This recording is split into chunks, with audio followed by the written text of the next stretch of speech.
let's cover the Forever Purge. Yeah. Now, I saw this film on a first date. Did you really? Yes.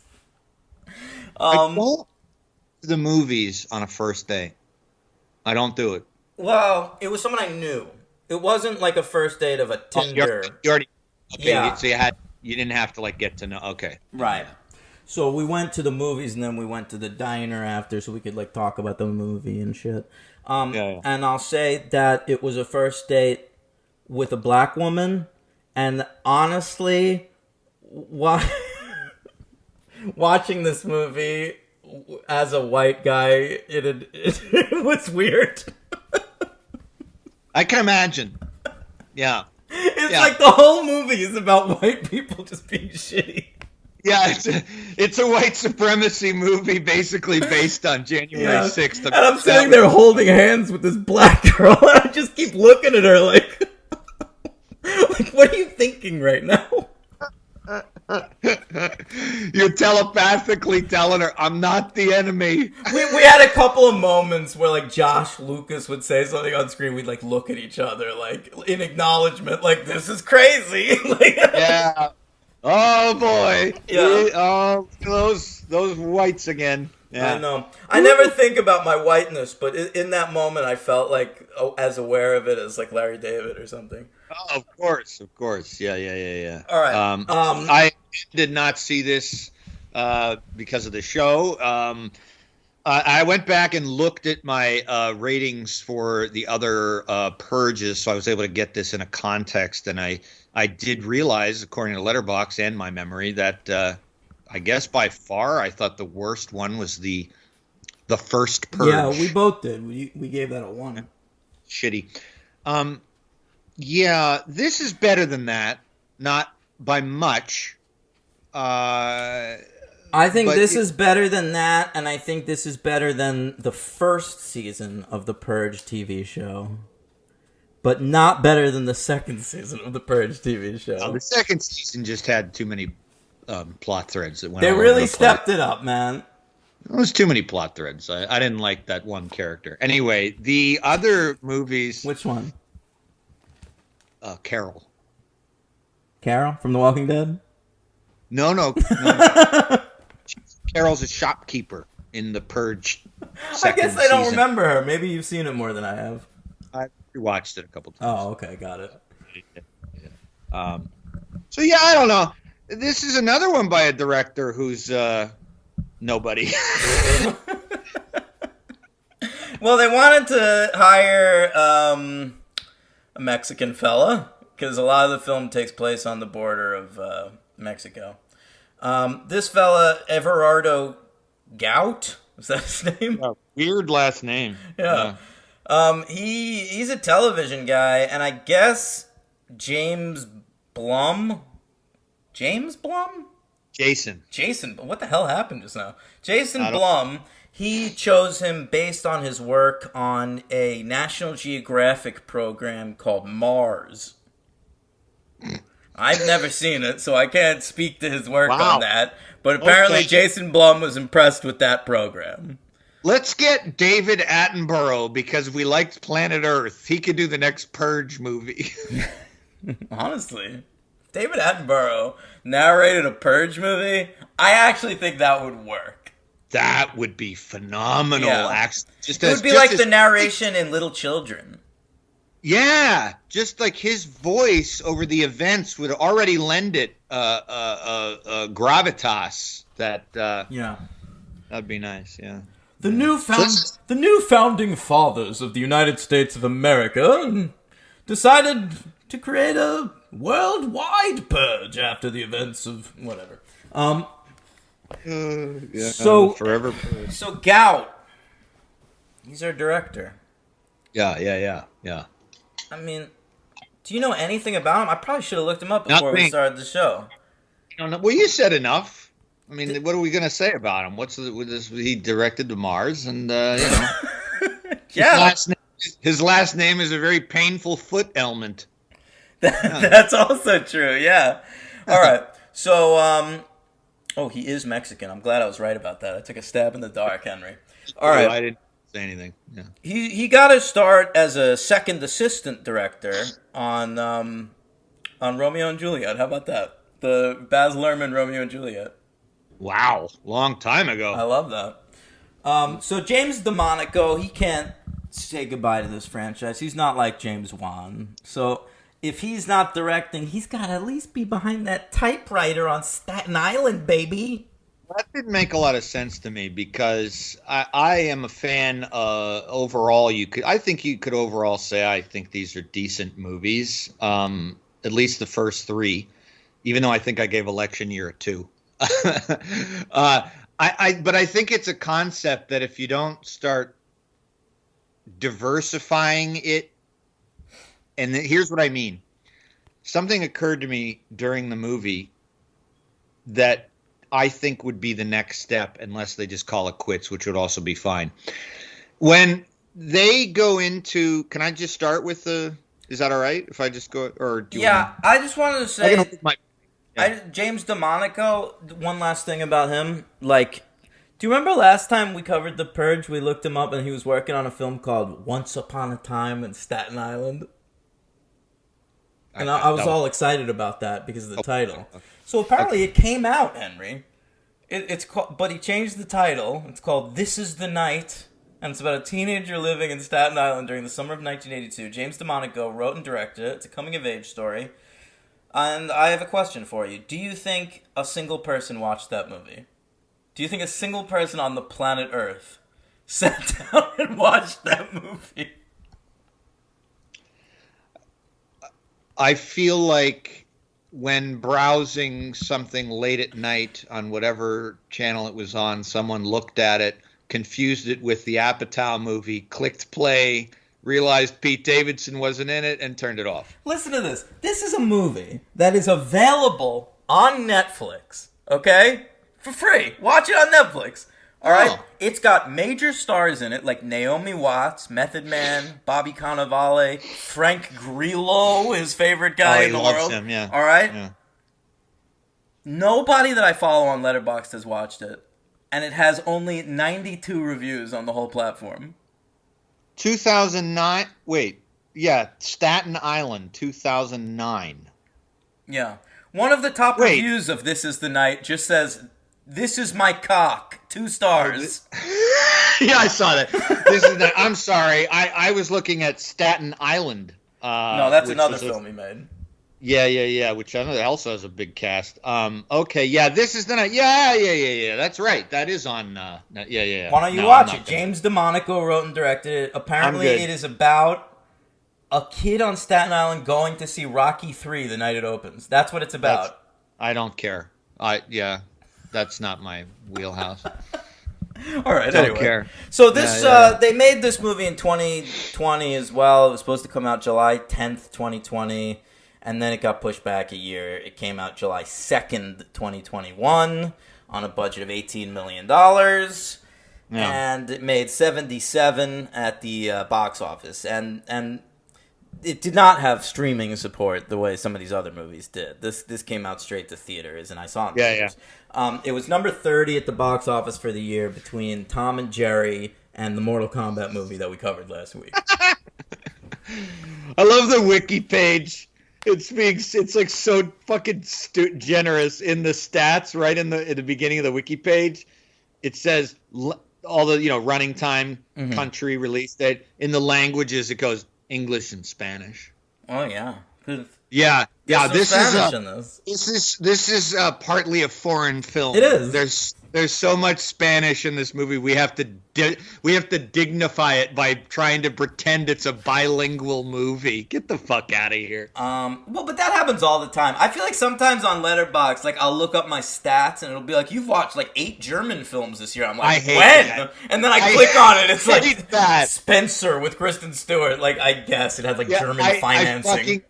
I hate that. That is so annoying. Letterboxd needs to fix that. I've done the same thing. Yeah. Have you ever gone on the desktop? Well, you probably never have. Have you ever gone on? Yeah, I have. I've done it to make lists. It's easier to make lists. It's fantastic, right? Yeah. My favorite part is when they show the globe, and you can see all the countries that you've And then I'll see like something in the Congo, and I'll be like, huh? And I'll click on it. And it's the movie Congo from 1995. Yeah. It's either that or it's like somewhere like one producer was from there. And I'm like, this is misleading. Yeah, it's always what Luxembourgian film did I watch? What's going on? Yeah. I've seen 28 Russian films? What? I have not. I probably have. Not to brag or anything. You don't think so? All right. I don't know. You probably have. Next up. Oh, I guess we should talk about it. So, this is a film that takes place in Texas. Okay? Tejas. And it's like the day before the purge, right? And it's at a ranch. And we meet our leads, Juan and Adela.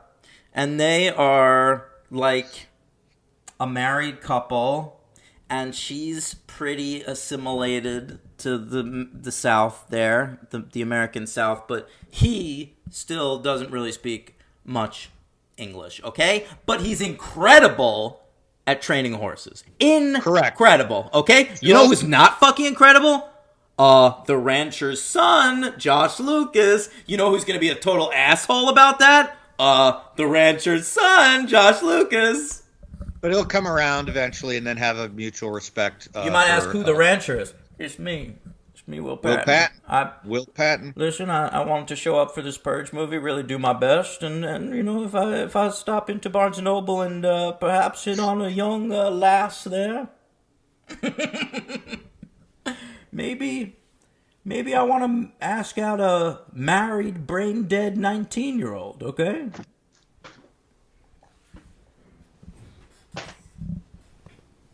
All right. That's just something that happened to us in real life. Okay.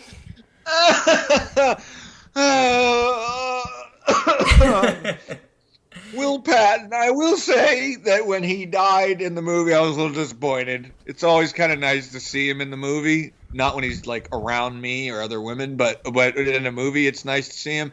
And when he was killed so quickly, I was like, oh, there's one interesting actor gone. Well, I wanted to show up. It's a good paycheck, but I didn't want to commit to the whole film, so I asked if they could perhaps kill me halfway. It turned out to be a good decision, as halfway through everybody got COVID, and I had to go home anyway. All right. Yeah, so we should point out, I had to look this up before watching the movie, because I wanted to get I did the same thing with The Conjuring. I wanted to make sure in the franchise fucking confusion here that I got all my movies right. So this is 8 years after the Purge election year. Yes. Where I almost called it the Purge Extinction. I was thinking of Resident Evil. That's a better title. Who's the actress? Elizabeth Mitchell? Is that her name? Who played the Juliet from Lost. Right. That's what I know her from. Weirdly, you can reference that, and that's how I know. And then, so this is 8 years after, and basically the Trumpers have taken over again. Yeah. It's like what's going to happen in real life, which is where we took over for another 4 years, and then they took it back. They took it back. Yeah. And so there are some people who, when the purge happens, decide one night is not long enough. And they're going to purge until forever. All races are extinct except the Aryans. And honestly, it is the next logical step for this franchise. I don't begrudge this film its premise. No, I don't. It is the next logical step, but here's what my point was going to be earlier. I actually wrote it down because I have, very bad memory. Their moment in the film that I thought could have taken a different spin would have been where the guys who kill Will Patton is his one ranch hand who is complaining about being underpaid. You recall that? Yeah. And so I was thinking that could have been a Purge type of movie where it's really more like a class warfare thing, where it actually ceased to be about race and it was more about like poor people just taking out rich people. And that would have been very that's too complicated. We need to be able to look at their skin and know what side they're on in the film. Was I being too brainy? Yeah. All right, so it starts, the opening credits, it's like Norman Rockwell paintings, and because it's like, Yeah. you know, everything's normal, America, right? An iconic free land. And then all the paintings get distorted into spooky stuff, like with like scary masks on and shit. And then we hear news reports saying that the NFFA is back in power. All right, the first scene in the movie, I'm already like, I don't buy this shit. All right, I have trouble getting back into this world because Will Patton, Henry, is offering all his employees a purge protection bonus. Yeah, you're right. That wouldn't happen. That would never happen anywhere. No employer would care that much to do that. Are his 9 ranch hands unionized? I'm a little bit worried about a lawsuit, so I'm gonna be working with your union contractors on the purge night, so y'all can have a little bonus purge protection from me. He's definitely way more worried about the horses during the purge. Of course, that's his livelihood. He even has a little thing for the barn, right? Like you know how we see in the first movie, you know, Ethan Hawke was selling those like security systems. Yes, and so we see all this come down in this. That's the best one. Can we just say that right now? That's the best one. And 2. Two's very good. We both like 2 a lot. Yeah. Anarchy, but I think the whole thing, I was thinking about it. Nah, you got that kid. In the first one? Yeah, the villain's not that good. Yeah, but Ethan Hawke and it's just so good in that, and the premise of being in the house, and I don't know, that was just, I don't know. Anyway. Yeah, I guess. All right, whatever. Okay, so yeah. Well, now, by the way, you mentioned the horses. Are the horses in danger? Do you think that, I mean, their people are pieces of shit, so they probably would just murder horses for fun. But I mean, couldn't the horses just kind of hang out? I would think they'd be stolen, Henry. Oh, you're right. People would want to ride into town on a horse with like a rifle and shoot people. Point. That's a good point. So on an actual purge, if robbery is allowed, which it is, including murder. No, of course. But I wouldn't want to obviously kill anyone, but I feel like I'd certainly go into a bank and just empty it out. Wouldn't you? Here's the problem. My worry would always just be like, I go into a bank and then there's like way scarier dudes already in the bank. Right, but you and I are smart enough that we could maybe not that smart, but we're smart enough that we could plan it like 2 years in advance, because the purge happens every year. So you could like plan it to hit a bank and like plan it all out. So we're there first, maybe there when it closes, and then just stay overnight in the bank. That's where you want to be overnight for a purge in a bank. It's covered. You know what I'm saying? They probably have those. The banks are the first targets. These purgers, Henry. You're a maniac. You're insane. That's probably why they're shielded. The bank owners probably have the Ethan Hawke purchased protection. Yeah, so probably the night of the purge, there's nothing in there. That's going to be our secret. We're going to tunnel under the night before, and we're going to be in the bank. Walk out the next day. You want to tunnel under the bank? 2 years of planning, that's it. We'll come out millionaires. You sound like you're writing a Noel Coward movie or something. Listen here, Dan, we're going to tunnel under the bank. Nobody's going to know, and the next day we're going to come out 2 millionaires. All right. Meet Tom Collins to celebrate. I really didn't take any notes on this movie. I don't like it. I think it's a bad movie. I think it's probably not the worst purge thing, but... No. I had a better time watching this than I did The Conjuring. I'll tell you that. I like the part where that one girl gets trapped in that where they smash the horse's brains, and then she has to be saved. She's the girl from Nacho Libre. Well, I don't. I mean, I don't. I remember a truck escape that was pretty decent. Oh well, that was when they're in the back. Remember, they're in the back of the police van. Yeah, I like that. Oh, that I wouldn't even. I didn't even mean that. That was a good scene. But I also liked when they get on the road in the big semi truck, and I like when they're being chased, and I like that they show how dumb all of the purgers are, because the wife comes up with, or the girlfriend of one of the ranch hands, she like hold on, give me the flag. There's an NFFA flag, and she's like, let me just show that to them, and they'll think we're on their side. So she does that, and of course they leave her alone. She's like, she's one of us. Leave her alone. I'm like, oh, that was easy. Yeah. No inspection. Not going to pull them over and question their racial beliefs. It's complicated. You know, I always think about that.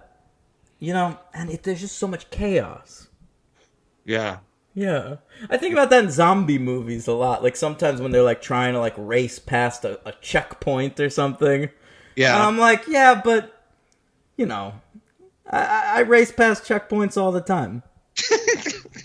You know? Yeah, like, you know, I went to go see a wrestling show a few months ago. Yeah. And, like, they were checking vaccine cards. And, like, I had my vaccine card. Yeah. But, like, there was a line, and I saw a moment where I could go in. I could just... Did you do it? And I did, yeah. Look at you, Rebel. I don't give a shit. Rebel is one of the wrestlers in AEW. I believe. Yeah, she works with Dr. Britt Baker, DMD. Hey, Henry, what do you want to say about this film? You have anything else? You're just drinking, was it lime? Orange. One last seltzer check for the road, Henry. Sorry. Yeah, I mean, you know, I think there's some decent action scenes in it, but it's just more of the same shit. They're nothing compared to the choreography that goes into Anarchy or even Election Year, where there's some, you know, decent gunfights and sets. And in here, you're just kind of out in the open. I was impressed with the scope of it. Like, when they are out in the open and like, the city's in chaos and everything's on fire and shit, like, it does look pretty convincingly chaotic. Yeah, and I think that is one of the things that was definitely a major decision to make this movie, was that the other 4 movies all take place in cities. And so I guess the change of venue was nice to have it, like, out in the West.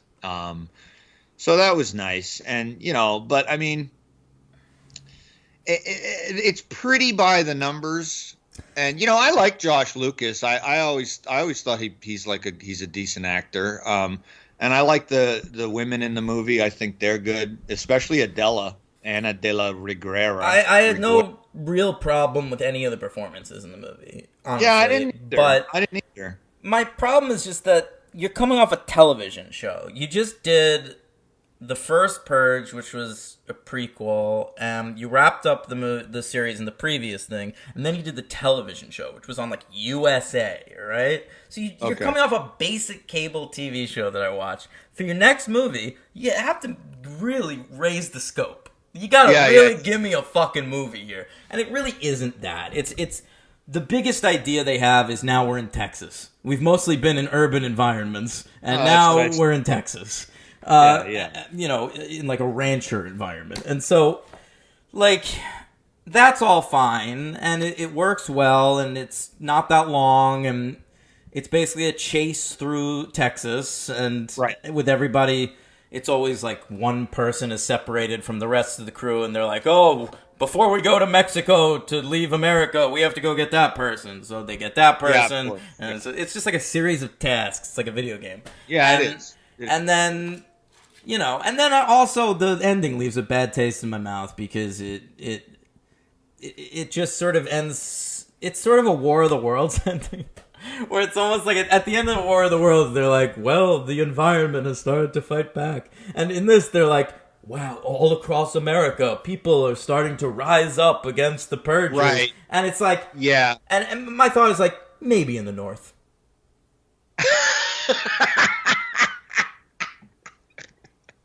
Yeah. The Mason-Dixon line people are fighting back. Everywhere else, they're like, this is great. I don't think so. Yeah. Hey. Yeah. No, I agree. It does leave, and it leaves a bad taste in your mouth because it's just so on the nose, like it's just too disturbing. And I mean, this is like the world we live in now, or the country we live in. So it's just like, I don't know. It's almost like a fucking documentary. Yeah, all these movies feel that way now. Yeah, they really do. I mean, everything that's post-apocalyptic. Someone tried to get me up on that show, Station 11, and yeah. I watched 3 episodes of it, and it's like post-apocalyptic, but like in like a real minor way. Like it's basically just like a bad flu has happened and killed most people, and so it's just like, why am I like, this is the world. This is all. Yeah. Like, unless you're gonna do something really compelling with the characters, like, I'm just watching what the world is now. Yeah, I know. I agree. I don't really want to watch something that is just mirroring what's happening here in a lighter or a heavier tone. It's just not my thing. We're all gonna die in those masks. We'll be dead with the mask on. I just think we're still going to be actively wearing the masks whenever we die. Yeah. Yeah. So you'll find somebody, and then the coroner, if he's alive, will have to remove your mask to be like, oh, there's Dan. No, that's not what I'm saying. I just mean, like, even if you die in, like, 60 years, you're still going to be wearing a mask every day to go outside. Right. Oh, yeah. Well, sure. Yeah. Yeah. It's great. So I don't fucking care. What do you give this movie? 2 stars. Yeah, me too. Who's your MVP? Ana de la Reguera. Yeah? All right. Yeah, I like her. I think she holds the screen well. She's compelling and convincing. I've never seen her before in my life, I don't think. Oh, no, I guess I did in Eastbound and Down. You know who I'm going to go with? Levin Rambin. That's, oh, yeah. She was It was decent. Josh Lucas's wife. I love Josh Lucas. It's his sister. Oh, it's his sister, right. Josh Lucas's wife was in The Righteous Gemstones. The sister was Rachel McAdams' sister in season 2 of True Detective. She's my MVP. And I don't remember that. Yeah, I like the scene where Josh Lucas, we learn that he's actually an okay guy. He's not a racist. He's not a racist at all. He just believes that the cultures should stay separate. That's not so bad, right? No, that's just segregationism. That's completely different. All right. Totally He doesn't even believe in segregationism. He's like, no, we should all be living amongst each other. We just shouldn't be talking to each other or having sex with each other. So miscegenation. He does there not you go. believe That's what he believes in. Yeah. He does not like that. Yes. No. My LVP. Boy, you really made me kind of dislike Will Patton for a minute there. Why? Because he hit on Forrest? No, I mean, I just I don't know. Let me see. Who are you going with? Oh boy. Tough. I mean, I'm looking through the crew here. I mean, the Hispanic actors are all really good. I mean, they're all fine. I don't. Yeah, everybody's fine. I mean, I'll go with fucking. I'll go with TT. Alejandro Edes TT. He's not bad, but like, that's an extraneous character. We just needed another Mexican guy. And they kill him anyway. Yeah. I'll go with the unrealized character of Kirk, the guy who's mad at not being paid fairly. But he's the guy who's in. He tries to kill her with that horse thing. That's pretty cool. That's why I didn't pick him. Kill her with the horse thing? Isn't he one of the purgers that puts her in that like barracks to smash her head? Oh, I didn't recall. His main beef is he just executes Will Patton. He's the one who executes Will Patton. Yeah. Well, when that one dude gets killed with that horse thing, it's the best death in the movie. Well, I don't even remember what you're talking about. It's this fucking thing. They use it like. Oh, the thing that they execute. It's like a bolt, yeah, like the. Oh, the bolt. Yeah, the bolt gun. Yeah. Yeah. They kill cows with that thing. Yeah. Yeah, okay. whatever. You have to correct Don't you know me. Farming 101? Jesus. No, maybe I should have just said it's the fucking thing from No Country. There you go. Yeah. It is. So Will Britton is my. He'll be my LVP. Oh, poor Will Britton from Shreveport, Louisiana. Yeah. What's too the? bad. Yeah, he's one of the kids in Everybody Wants Some. I can't hate him too much. It's it. I know.